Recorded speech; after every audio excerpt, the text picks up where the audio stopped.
Greg from the Ninja Kitchen team. Here are some tips to achieve the best tasting coffee from your Ninja coffee bar. The three most important things that affect coffee taste are quality of water, the freshness of your beans, and the size of the grind.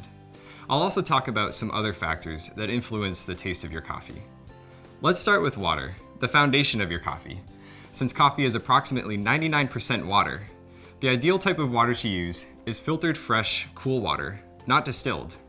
If you can taste the difference in your water, you'll be able to taste the difference in your coffee. By fresh, we mean the water hasn't been sitting in the water reservoir for days.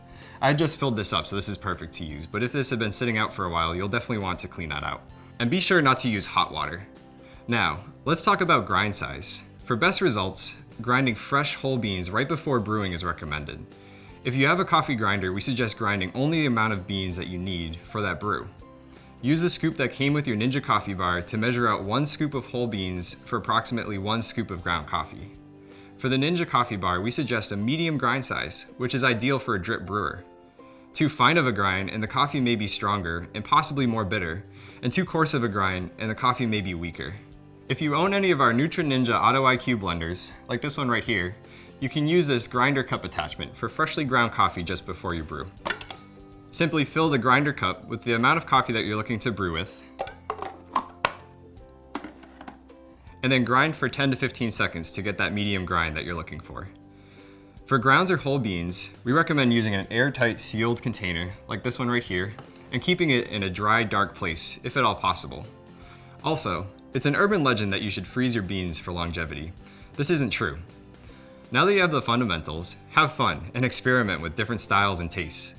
For example, there are hundreds of brands and roasts available, from flavored coffee to local roasts. Speaking of roasts, dark roast isn't necessarily a stronger cup of coffee in terms of caffeine content, but it will have a more robust flavor profile.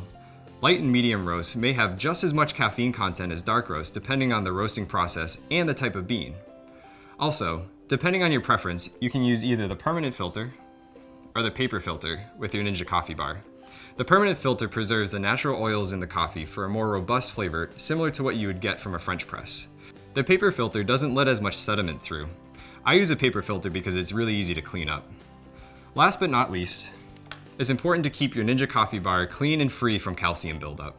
Run the clean cycle with a white vinegar solution or the descaling solution, which you can buy at ninjacoffeebar.com.